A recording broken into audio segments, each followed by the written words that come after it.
അപ്പോൾ നോക്കാം, നമുക്ക് ആദ്യമായിട്ട് പറയാനുള്ളത് ഗവൺമെൻറ് ഓഫ് ഇന്ത്യ ആക്ട് 1935 ആണ്. അപ്പോൾ അതിനകത്ത് വളരെ ഇമ്പോർട്ടൻ്റ് ആയിട്ടുള്ള കുറേ പ്രൊവിഷൻസ് കൊണ്ടുവന്നിട്ടുണ്ട്. അതേപോലെ തന്നെ ബ്രിട്ടീഷ് ഇന്ത്യയിൽ ബ്രിട്ടീഷുകാർ ഇന്ത്യക്കാർക്ക് വേണ്ടിയിട്ട് ഉണ്ടാക്കിയിട്ടുള്ള ഏറ്റവും ലെങ്തിയസ്റ്റ് ആയിട്ടുള്ള ഒരു ആക്ട് ഏതാണെന്ന് ചോദിക്കുകയാണെന്നുണ്ടെങ്കിൽ ഈ ഗവൺമെൻറ് ഓഫ് ഇന്ത്യ ആക്ട് ആണ്. അതേപോലെ തന്നെ നമ്മുടെ കോൺസ്റ്റിറ്റ്യൂഷൻ്റെ ബ്ലൂ പ്രിൻ്റ് എന്നൊക്കെ അറിയപ്പെടുന്നത് ഗവൺമെൻറ് ഓഫ് ഇന്ത്യ ആക്ട് 1935 ആണ്. പിന്നെ അതുപോലെ തന്നെ നമ്മുടെ കോൺസ്റ്റിറ്റ്യൂഷൻ നിലവിൽ വരുന്നവരേക്ക് നമ്മുടെ ഗവൺമെൻറ് ഓഫ് ഇന്ത്യ ആക്ട് ആയിരുന്നു നിലവിലുണ്ടായിരുന്ന. ഈ ആക്ടിൻ്റെ പ്രൊവിഷൻസ് വെച്ചിട്ടായിരുന്നു നമ്മുടെ കോൺസ്റ്റിറ്റ്യൂഷൻ മുന്നോട്ട് പോയിക്കൊണ്ടിരുന്നത്. കോൺസ്റ്റിറ്റ്യൂഷൻ അല്ല, നമ്മുടെ ഫ്രെയിം വർക്കുകളും കാര്യങ്ങളൊക്കെ മുന്നോട്ട് പോയിക്കൊണ്ടിരുന്നത്. അപ്പോൾ എന്തൊക്കെയാണ് ഇമ്പോർട്ടൻ്റ് ആയിട്ടുള്ള പ്രൊവിഷൻസ് എന്നുള്ളത് നമുക്ക് ഇതിനകത്ത് ചെക്ക് ചെയ്യാം. അപ്പോൾ ആദ്യത്തെ പ്രൊവിഷനാണ് എന്തെന്ന് പറയുന്നത്, ഒരു ഓൾ ഇന്ത്യ ഫെഡറേഷൻ എസ്റ്റാബ്ലിഷ് ചെയ്യാനുള്ള ഒരു പ്രൊവിഷന് ഇതിനകത്തുണ്ടായിരുന്നു. അപ്പോൾ എന്താണ് ഓൾ ഇന്ത്യ ഫെഡറേഷൻ എന്നുള്ളത്? ഓൾ ഇന്ത്യ ഫെഡറേഷൻ എന്ന് പറഞ്ഞാൽ അന്ന് നമുക്ക് എന്തുണ്ട്, ബ്രിട്ടീഷ് പ്രൊവിൻസുകളുണ്ട്, അതേപോലെ തന്നെ പ്രിൻസ്ലി സ്റ്റേറ്റുകളുണ്ട്, അല്ലേ, നാട്ടുരാജ്യങ്ങളുണ്ട്. ബ്രിട്ടീഷ് പ്രവിശ്യകളും ഉണ്ട്, അതുപോലെ തന്നെ നാട്ടുരാജ്യങ്ങളുണ്ട്. അപ്പോൾ ഈ രണ്ട് പ്രവിശ്യകളെയും അതുപോലെ തന്നെ നാട്ടുരാജ്യങ്ങളെയും ചേർത്തിട്ട് ഒരു ഓൾ ഇന്ത്യ ഫെഡറേഷൻ എന്ന് പറയുന്ന ഒരു സംഭവം രൂപകൽപ്പന ചെയ്യണം, അല്ലെങ്കിൽ അങ്ങനെ ഭരണം മുന്നോട്ട് കൊണ്ടുപോകണം എന്നുള്ളൊരു പ്രൊവിഷൻ ഇതിനകത്തുണ്ടായിരുന്നു. നമ്മുടെ ഗവൺമെൻറ് ഓഫ് ഇന്ത്യ ആക്ട് 1935 ഉണ്ടായിരുന്നു. പക്ഷേ അതെന്ത് ചെയ്യുന്നില്ല, നിലവിൽ വരുന്നില്ല. കാരണം എന്താണെന്ന് വെച്ചാൽ സ്വാഭാവികമായിട്ടും പ്രിൻസ്ലി സ്റ്റേറ്റ്സ് എന്തായിരുന്നു, അതിനെതിരായിരുന്നു, അവരുടെ അധികാരം നഷ്ടപ്പെടും, അല്ലേ. അപ്പോൾ അതുകൊണ്ട് തന്നെ ആ ഒരു ഇത് നടക്കാതെ വരികയാണ് ചെയ്യുന്നത്. അപ്പോൾ ഒരു ഓൾ ഇന്ത്യ ഫെഡറേഷൻ വേണം എന്ന് പറയുന്ന ഒരു പ്രൊവിഷൻ ഇതിനകത്തുണ്ടായിരുന്നു, ഗവൺമെൻറ് ഓഫ് ഇന്ത്യ ആക്ട് അതിനകത്തുണ്ടായിരുന്നു. പക്ഷെ അത് നിലവിൽ വരുന്നുണ്ടായിരുന്നില്ല. പിന്നെ അതേപോലെ തന്നെ ഇന്ന് കാണുന്ന എന്തുണ്ട്, ലിസ്റ്റുകളുണ്ട്, അല്ലേ. നമുക്ക് യൂണിയൻ ലിസ്റ്റ് ഉണ്ട്, അതുപോലെ തന്നെ സ്റ്റേറ്റ് ലിസ്റ്റ് ഉണ്ട്, കൺകറന്റ് ലിസ്റ്റ് ഉണ്ട്. യൂണിയൻ ലിസ്റ്റ് എന്ന് പറഞ്ഞാൽ എന്താണ്, യൂണിയൻ ഗവൺമെൻറ് അഥവാ കേന്ദ്ര ഗവൺമെൻറ്റിന് നിയമനിർമ്മാണം നടത്താൻ പറ്റുന്ന വിഷയങ്ങൾ അടങ്ങിയിട്ടുള്ളതാണ് യൂണിയൻ ലിസ്റ്റ്. സ്റ്റേറ്റ് ലിസ്റ്റ് എന്ന് പറഞ്ഞാൽ സംസ്ഥാന ഗവൺമെൻറ്റിന് നിയമനിർമ്മാണം നടത്താൻ പറ്റിയിട്ടുള്ള ലിസ്റ്റുകളാണ് സ്റ്റേറ്റ് ലിസ്റ്റ്. പിന്നെ കൺകറന്റ് ലിസ്റ്റ് എന്ന് പറഞ്ഞു കഴിഞ്ഞാൽ എന്താ, യൂണിയനും അതുപോലെ തന്നെ സംസ്ഥാനങ്ങൾക്കും ഒരേപോലെ നിയമനിർമ്മാണം നടത്താൻ പറ്റുന്ന ലിസ്റ്റുകൾ. അപ്പോൾ ഈ ലിസ്റ്റുകളുടെയൊക്കെ ആദ്യം വന്നിട്ടുള്ളത് എവിടെയാണ്, ഇങ്ങനെ ഒരു 3 ലിസ്റ്റുകളായിട്ട് തരംതിരിച്ചിട്ടുള്ളത് ആദ്യമായിട്ട് ഗവൺമെൻറ് ഓഫ് ഇന്ത്യ ആക്ട് 1935 അപ്പോൾ അവിടെ ആ മൂന്ന് ലിസ്റ്റുകൾ ഏതൊക്കെയാണ്, ഫെഡറൽ ലിസ്റ്റ്, ഇന്നത്തെ യൂണിയൻ ലിസ്റ്റിന് സമാനമായിട്ട് ഫെഡറൽ ലിസ്റ്റ് ഉണ്ട്. യൂണിയൻ ലിസ്റ്റിന് സമാനമായിട്ടാണ് ഫെഡറൽ ലിസ്റ്റ് ഉണ്ടായിരുന്നത്. ആ ലിസ്റ്റിനകത്ത് 59 സബ്ജക്ട്സ് ആയിരുന്നു ഉണ്ടായിരുന്നത്. പിന്നെ അതേപോലെ തന്നെ പ്രൊവിൻഷ്യൽ ലിസ്റ്റ് ഉണ്ട്. പ്രൊവിൻഷ്യൽ ലിസ്റ്റ് എന്ന് പറഞ്ഞാൽ ഇന്നത്തെ സ്റ്റേറ്റ് ലിസ്റ്റ് ഉണ്ടല്ലോ, ഓരോ സ്റ്റേറ്റിനും അവർക്ക് നിയമനിർമ്മാണം പറ്റുന്ന ലിസ്റ്റുകളുണ്ട്, അല്ലേ. അപ്പോൾ നിയമനിർമ്മാണത്തിന് പറ്റിയുള്ള പ്രൊവിൻഷ്യൽ ലിസ്റ്റുകൾ അതിനകത്ത് 54 ഐറ്റംസ് ആയിരുന്നു ഉണ്ടായിരുന്നത്. പിന്നെ അതേപോലെ തന്നെ കൺകറന്റ് ലിസ്റ്റ് ഉണ്ട്. ടോട്ടൽ എത്ര ഐറ്റംസ് ആയിരുന്നു, 36 ഐറ്റംസ് ആയിരുന്നു അതിനകത്ത് ഉണ്ടായിരുന്നത്. ഇനി ഇതിനകത്ത് ഈ ലിസ്റ്റിനകത്തൊന്നും ഉൾപ്പെടാത്ത വിഷയങ്ങളെയാണ് നമ്മൾ എന്ത് പറയുന്നത്, റെസിജ്വറി പവേഴ്സ് എന്നുള്ളത്. അപ്പോൾ ഈ റെസിജ്വറി പവേഴ്സ് ആരിലായിരുന്നു വെസ്റ്റ് ചെയ്തിട്ടുണ്ടായിരുന്നത്, വൈസ്രോയ്. അതിൽ നിയമനിർമ്മാണവും കാര്യങ്ങളൊക്കെ നടത്തിയിരുന്നത് ആരായിരുന്നു, വൈസ്രോയ് ആയിരുന്നു. പിന്നെ അതേപോലെ തന്നെ നമുക്കറിയാം നമ്മുടെ ഗവൺമെൻറ് ഓഫ് ഇന്ത്യ ആക്ട് 1919 പ്രകാരം പ്രൊവിൻസുകളിൽ എന്തുണ്ടായിരുന്നു, ഡയാർക്കി നടപ്പിലാക്കിയിട്ടുണ്ടായിരുന്നു, അല്ലേ. അപ്പോൾ ഈ ഡയാർക്കി നമ്മൾ എന്ത് ചെയ്തു, അബോളിഷ് ചെയ്തു. പ്രൊവിൻസുകളിലെ ഡയാർക്കി അബോളിഷ് ചെയ്തു. അതിന് പകരം എന്ത് കൊണ്ടുവന്നു, പ്രൊവിൻഷ്യൽ ഓട്ടോണമി കൊണ്ടുവന്നു. ഓരോ പ്രൊവിൻസുകൾക്കും എന്ത് കൊടുത്തു, ഓട്ടോണമി കൊടുത്തു. ഇനി അതേപോലെ തന്നെ വേറൊരു കാര്യമാണ്, പ്രൊവിൻസുകളിൽ എന്ത് കൊണ്ടുവന്നു, റെസ്പോൺസിബിൾ ഗവൺമെൻറ്. എന്താണ് റെസ്പോൺസിബിൾ ഗവൺമെൻറ്? അപ്പോൾ റെസ്പോൺസിബിൾ ഗവൺമെൻറ് എന്ന് പറഞ്ഞു കഴിഞ്ഞാൽ എന്താണ്, നമ്മുടെ ഗവർണർ എന്തെങ്കിലും ഒരു തീരുമാനം എടുക്കുമ്പോൾ, അല്ലാന്നുണ്ടെങ്കിൽ ഗവർണറുടെ ഡിസിഷൻസ് ഒക്കെ എന്തിനെ ബേസ് ചെയ്തിട്ടുള്ളതായിരിക്കണം, നമ്മുടെ കൗൺസിൽ ഓഫ് മിനിസ്റ്റേഴ്സിൻ്റെ അഡ്വൈസ് പ്രകാരം മാത്രമേ ആര് വർത്തിക്കാൻ പാടുള്ളൂ, നമ്മുടെ ഗവർണർ വർത്തിക്കാൻ പാടുള്ളൂ. അപ്പോൾ അങ്ങനെയുള്ള ഗവൺമെൻറ്റിനെയാണ് എന്ത് പറയുന്നത്, റെസ്പോൺസിബിൾ ഗവൺമെൻറ്. അപ്പോൾ പ്രൊവിൻസുകളിൽ ഡയാർക്കി നിർത്തലാക്കി, പ്രൊവിൻഷ്യൽ ഓട്ടോണമി കൊടുത്തു, അതുപോലെ തന്നെ എന്ത് വന്നു, റെസ്പോൺസിബിൾ ഗവൺമെൻറ് വന്നു. അത് 1937 എന്ത് ചെയ്തു, നിലവിൽ വന്നു.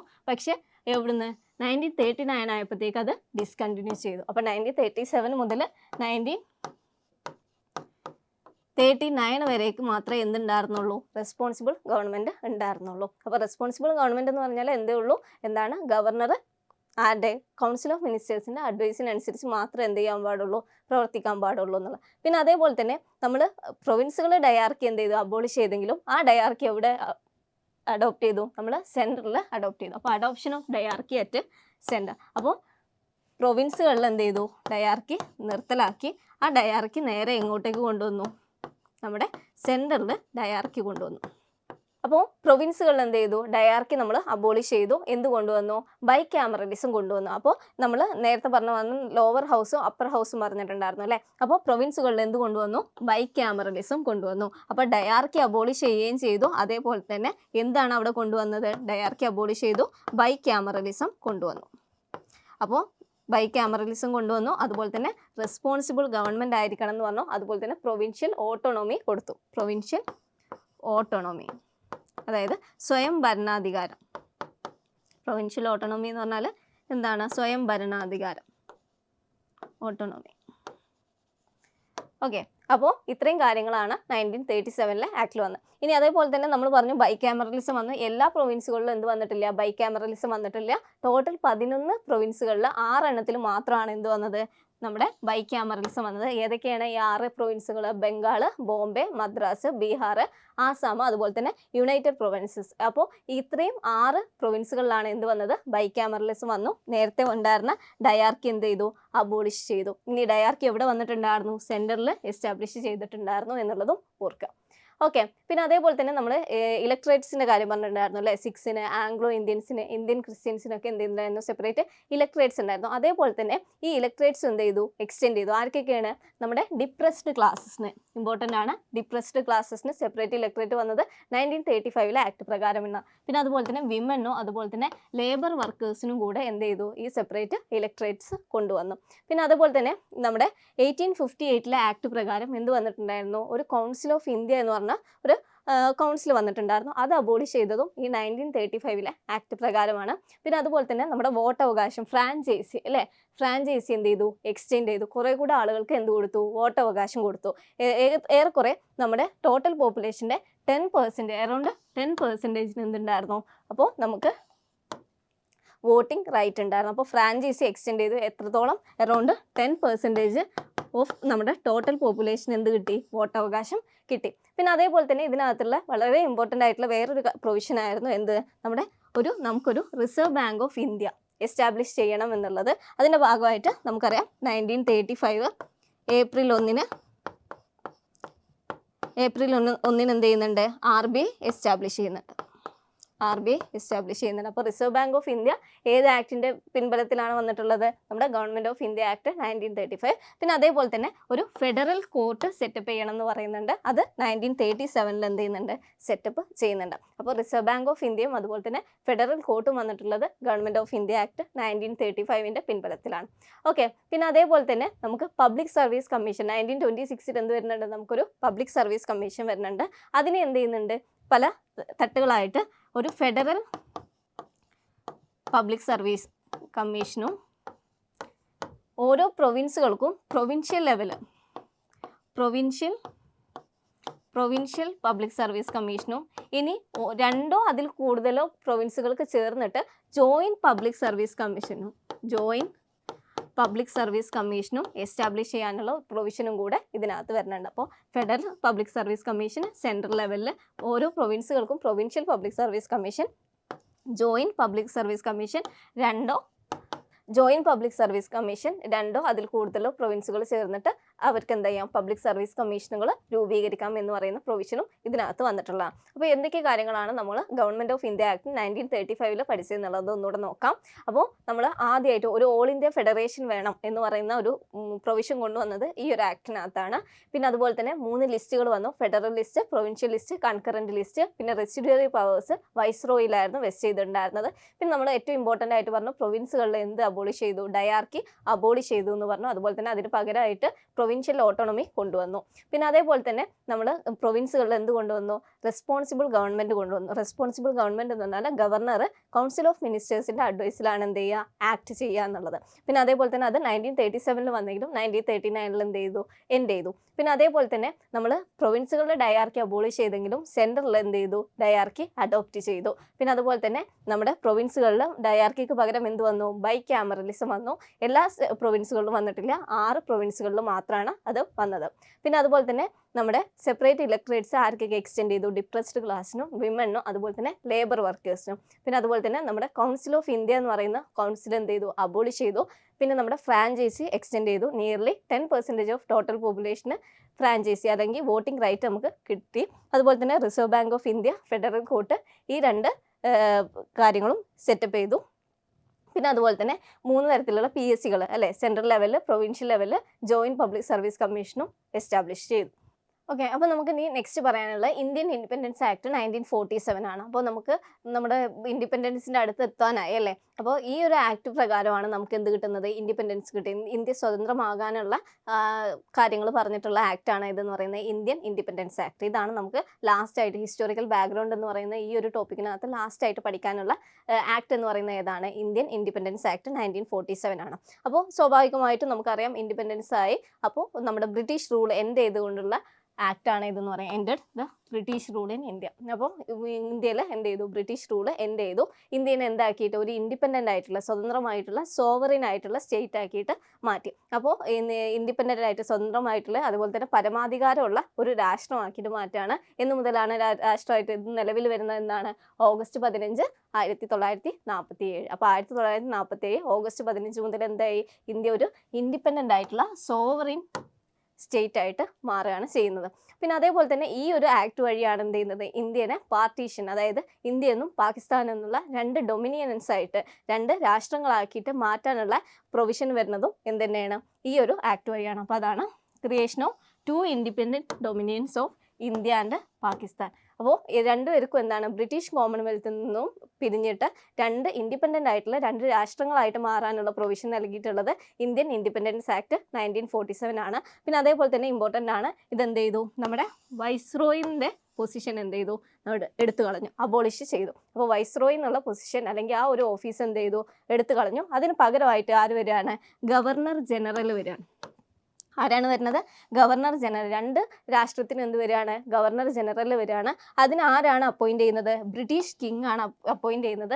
ആരുടെ അഡ്വൈസോട് കൂടി, അവിടുത്തെ ക്യാബിനറ്റിൻ്റെ ബ്രിട്ടീഷ് പാർലമെൻറ്റിൻ്റെ അഡ്വൈസോട് കൂടി ബ്രിട്ടീഷ് കിങ് ആണ് എന്ത് ചെയ്യുന്നത്, ഗവർണർ ജനറലിനെ എന്ത് ചെയ്യുന്നത്, അപ്പോയിൻറ്റ് ചെയ്യുന്നത്. അപ്പോൾ വൈസ്രോയി എന്നുള്ള പൊസിഷൻ എന്ത് ചെയ്യുകയാണ്, ആ ഒരു ഓഫീസ് അബോളിഷ് ചെയ്തിട്ട് ഇനി അവിടെ നമുക്ക് അതായത് നമ്മുടെ അപ്പോൾ വൈസ്രോയി എന്നുള്ള ഓഫീസ് എന്ത് ചെയ്തു, അവിടെ അബോളിഷ് ചെയ്തിട്ട് ഇനി വരുന്നത് ആരാണ്, ഗവർണർ ജനറൽ ആണ് വരുന്നത്. അതായത് രണ്ട് രാഷ്ട്രത്തിനും, ഇന്ത്യക്കും അതുപോലെ തന്നെ പാകിസ്ഥാനും എന്തുണ്ടാവും, ഗവർണർ ജനറൽ ഉണ്ടാവും. അതിനെ നിയമിക്കുന്നത് ആരാണ്, ബ്രിട്ടീഷ് കിങ് ആണ്. ആരുടെ ഇതിൽ അഡ്വൈസിലാണ്, ക്യാബിനറ്റിൻ്റെ അഡ്വൈസിലാണ് ഈ ഗവർണർ ജനറലിനെ ഇതാക്കുന്നത്. അങ്ങനെ ആദ്യമായിട്ട് ഇന്ത്യയുടെ ഗവർണർ ജനറൽ ആയിട്ട് ആദ്യം വരുന്നത് ലോർഡ് മൗണ്ട് ബാറ്റൺ ആണ്. അപ്പോൾ അദ്ദേഹമാണ് ആദ്യത്തെ ഗവർണർ ജനറൽ എന്ന് പറയുന്നത്. ഓക്കെ, അപ്പോൾ ന്യൂ ഡൊമിനിയൻ ഇന്ത്യയുടെ governor general, first governor general of, അതായത് നമ്മുടെ ലാസ്റ്റ് വൈസ്രോയി കൂടിയാണ് ആരെന്ന് പറയുന്നത്, ലോർഡ് മൗണ്ട് ബാറ്റൺ. അദ്ദേഹം തന്നെയാണ് ഫസ്റ്റ് ഗവർണർ ജനറൽ എന്ന് പറയുന്നത്.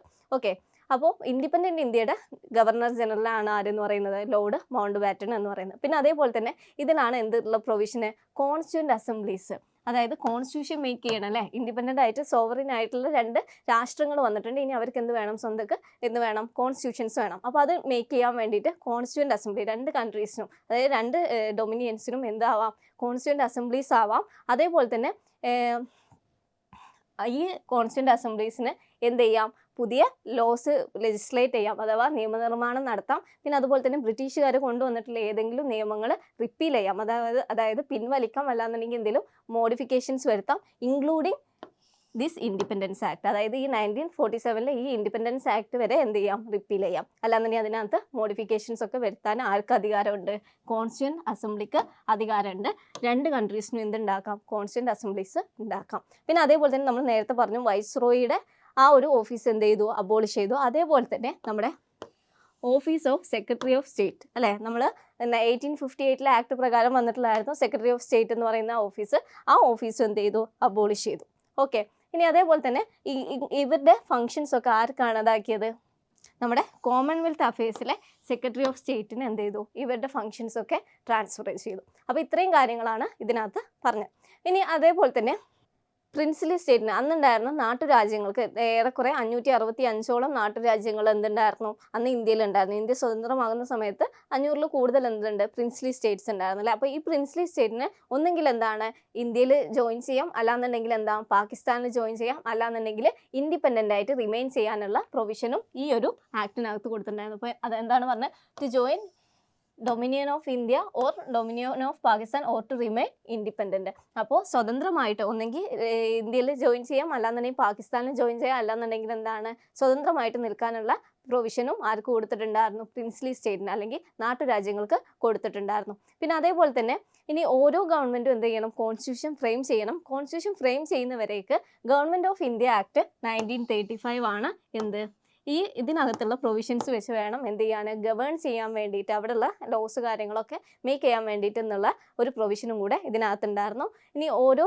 ഡൊമിനിയനും, അതായത് ഇന്ത്യക്കാണെന്നുണ്ടെങ്കിലും പാകിസ്ഥാനാണെന്നുണ്ടെങ്കിലും അവർക്ക് എന്ത് ചെയ്യാം, മോഡിഫിക്കേഷൻസ് വരുത്താവുന്നതാണ്. ഈ ഒരു ആക്ടിനകത്ത് അവർക്ക് അനുസൃതമായിട്ടുള്ള മോഡിഫിക്കേഷൻസ് ഗവൺമെൻറ് ഓഫ് ഇന്ത്യ ആക്ടിനകത്ത് വരുത്താം എന്നുള്ള പ്രൊവിഷനും ഈ ഒരു ആക്ടിനകത്ത് ഉണ്ടായിരുന്നു. അതേപോലെ തന്നെ വേറൊരെണ്ണമാണ് നമ്മുടെ ബ്രിട്ടീഷ് മൊണാർക്കിന്, അതായത് ബ്രിട്ടീഷ് ക്രൗണിന് എന്തിനുള്ള അധികാരം ഉണ്ടായിരുന്നു, ചില ബില്ലുകൾ വീറ്റോ ചെയ്യാനോ അതേപോലെ തന്നെ റിസർവേഷന് വേണ്ടിയിട്ട് മാറ്റി വെക്കാനോ ഒക്കെ ഉള്ള അധികാരം ഉണ്ടായിരുന്നു. അപ്പോൾ ആ ഒരു അധികാരം എന്ത് ചെയ്തു, അപ്പാടെ എടുത്തു കളഞ്ഞതും ഈ ഒരു ആക്ട് പ്രകാരമായിരുന്നു. പിന്നെ അതേപോലെ തന്നെ നമ്മുടെ സെക്രട്ടറി ഓഫ് സ്റ്റേറ്റിന് നമ്മുടെ സിവിൽ സർവീസിൽ ചില പോസ്റ്റുകൾക്ക് എന്ത് ചെയ്യായിരുന്നു, റിസർവ് ചെയ്യായിരുന്നു, ചില സീറ്റുകൾ റിസർവ് ചെയ്യണം. അപ്പോൾ ആ ഒരു അധികാരം എന്ത് ചെയ്തു, എടുത്തു കളഞ്ഞത് ഈ ഒരു ആക്ട് പ്രകാരമാണ്. അപ്പോൾ ഇത്രയും കാര്യങ്ങളാണ് 1947 ഗവൺമെൻറ് ഓഫ് ഇന്ത്യ ആക്ട് വരുന്നത്. ഓക്കെ, അപ്പോൾ ഒന്നുകൂടെ പറയാം നമുക്ക്. അപ്പോൾ ഇന്ത്യൻ ഇൻഡിപെൻഡൻസ് ആക്ട് 1947 ഇത് എന്നാണ് വരുന്നത്, 1947 ഓഗസ്റ്റ് 15 ആണ് എന്ത് ചെയ്യുന്നത്, ഇത് നിലവിൽ വരുന്നത്. ഇതിൻ്റെ ഭാഗമായിട്ട് ഇന്ത്യ പാർട്ടീഷൻ ചെയ്തിട്ട് ഇന്ത്യ എന്നും പാകിസ്ഥാൻ എന്നും രണ്ട് ഡൊമിനിയൻസ് ആയിട്ട്, ഇൻഡിപെൻഡൻ്റ് ആയിട്ടുള്ള സോവറിൻ ആയിട്ടുള്ള രണ്ട് ഡൊമിനിയൻസ് നിലവിൽ വരികയാണ്. അതെന്ത് ചെയ്തു, വൈസ്രോയുടെ ഓഫീസ് എന്ത് ചെയ്തു, അബോളിഷ് ചെയ്തു. അതിന് പകരമായിട്ട് ആര് വരികയാണ്, ഗവർണർ ജനറൽ എന്ന് പറയുന്ന ഒരു പോസ്റ്റ് വരികയാണ്. അതിനെ അപ്പോയിൻറ്റ് ചെയ്യുന്നത് ബ്രിട്ടീഷ് കിങ്. ആരുടെ ഇതിലാണ്, നമ്മുടെ ബ്രിട്ടീഷ് ക്യാബിനറ്റിൻ്റെ അല്ലെങ്കിൽ പാർലമെൻറ്റിൻ്റെ അഡ്വൈസോട് കൂടി ബ്രിട്ടീഷ് കിങ് ആണ് എന്ത് ചെയ്യുന്നത്, അപ്പോയിൻറ്റ് ചെയ്യുന്നത്. അങ്ങനെ ഇന്ത്യയുടെ ആദ്യത്തെ ഗവർണർ ജനറലാണ് ആരെന്ന് പറയുന്നത്, നമ്മുടെ ലോർഡ് മൗണ്ട് ബാറ്റൺ ആണ് ഇന്ത്യയുടെ ആദ്യത്തെ ഗവർണർ ജനറൽ എന്ന് പറയുന്നത്. ഇനി ഈ ഒരു നിയമപ്രകാരം തന്നെയാണ് എന്ത് ചെയ്യുന്നത്, രണ്ട് കോൺസ്റ്റിറ്റ്യൂന്റ് അസംബ്ലി, രണ്ട് കൺട്രീസിനും എന്ത് വേണം, കോൺസ്റ്റിറ്റ്യൂന്റ് അസംബ്ലീസ് വേണം. അവർക്ക് എന്ത് ചെയ്യാം, കോൺസ്റ്റിറ്റ്യൂഷൻസ് ഫ്രെയിം ചെയ്യാം. അതുപോലെ തന്നെ ലെജിസ്ലേറ്റ് ചെയ്യുന്നതും ആരെന്നെയാണ്, ഈ കോൺസ്റ്റിറ്റ്യൂഷൻ തന്നെ ആയിരിക്കും എന്നുള്ളത്. അതായത് അവിടുത്തെ നിയമനിർമ്മാണം നടത്താനുള്ള അധികാരം ആർക്ക് തന്നെ ആയിരിക്കും ഉണ്ടായിരിക്കുക, കോൺസ്റ്റിറ്റ്യൂന്റ് അസംബ്ലിക്കായിരിക്കും ഉണ്ടായിരിക്കാം. പിന്നെ അതേപോലെ തന്നെ നമ്മൾ പറഞ്ഞു സെക്രട്ടറി ഓഫ് സ്റ്റേറ്റ് എന്ത് ചെയ്തു, ആ ഒരു ഓഫീസ് എന്ത് ചെയ്യാണ്, അബോളിഷ് ചെയ്യാണ് ചെയ്യുന്നത്. ഇനി അദ്ദേഹത്തിൻ്റെ പവേഴ്സ് ഒക്കെ ആർക്ക് കൊടുക്കുകയാണ്, കോമൺവെൽത്ത് അഫയേഴ്സിൻ്റെ സെക്രട്ടറി ഓഫ് സ്റ്റേറ്റിന് നൽകുകയാണ് ചെയ്യുന്നത്. പിന്നെ അതുപോലെ തന്നെ നമ്മുടെ പ്രിൻസ്ലി സ്റ്റേറ്റിൻ്റെ കേസ് വരികയാണെന്നുണ്ടെങ്കിൽ പ്രിൻസ്ലി സ്റ്റേറ്റിനെ ഒന്നെങ്കിൽ ഇന്ത്യയിൽ ജോയിൻ ചെയ്യാം, അല്ലാന്നുണ്ടെങ്കിൽ പാകിസ്ഥാനിൽ ജോയിൻ ചെയ്യാം, അല്ലാന്നുണ്ടെങ്കിൽ എന്ത് ചെയ്യാം, ഇൻഡിപെൻഡൻ്റ് ആയിട്ട്, അതായത് സ്വതന്ത്രമായിട്ട് തുടരാനുള്ള അവകാശം കൊടുത്തിട്ടുണ്ടായിരുന്നു. പിന്നെ അതുപോലെ തന്നെ കോൺസ്റ്റിറ്റ്യൂഷൻ നിലവിൽ വരുന്നത് വരേക്ക് ഏതാണ്, ഗവൺമെൻറ് ഓഫ് ഇന്ത്യ ആക്ട് 1935 പ്രകാരം വേണം എന്ത് ചെയ്യാൻ, ഗവേൺ ചെയ്യാൻ വേണ്ടിയിട്ട് എന്നുള്ള പ്രൊവിഷനും ഇതിനകത്തുണ്ടായിരുന്നു. അതിനകത്ത് എന്ത് ചെയ്യാം, മോഡിഫിക്കേഷൻസ് വരുത്താൻ ഓരോ ഡൊമിനിയനും അധികാരമുണ്ട്. പിന്നെ അതുപോലെ തന്നെ നമ്മൾ പറഞ്ഞു ബ്രിട്ടീഷ് മൊണാർക്കിന് എന്തിനുള്ള അധികാരം ഉണ്ടായിരുന്നു, വീറ്റോ ചെയ്യാനോ അതുപോലെ തന്നെ ചില ബില്ലുകൾ റിസർവ് ചെയ്ത് വെക്കാനുള്ള അധികാരം ഉണ്ടായിരുന്നു. ആ ഒരു അധികാരങ്ങൾ എടുത്തു കളഞ്ഞു. പിന്നെ അതുപോലെ തന്നെ നമ്മുടെ സെക്രട്ടറി ഓഫ് സ്റ്റേറ്റിന് എന്തുണ്ടായിരുന്നു, ചില സിവിൽ സർവീസ് പോസ്റ്റുകൾക്ക് റിസർവ് ചെയ്ത് വെക്കാനുള്ള അധികാരം ഉണ്ടായിരുന്നു. ആ ഒരു റിസർവ് ചെയ്യാനുള്ള അധികാരം എന്ത് ചെയ്തു, എടുത്തു കളഞ്ഞു. അപ്പോൾ ഇത്രയും കാര്യങ്ങളാണ് നമ്മുടെ ഇന്ത്യൻ ഇൻഡിപെൻഡൻറ്റ് ആക്ടിൽ വരുന്നത്. ഓക്കെ, അപ്പോൾ ഇത്രയേ ഉള്ളൂ നമ്മുടെ ഹിസ്റ്റോറിക്കൽ ബാക്ക്ഗ്രൗണ്ട്.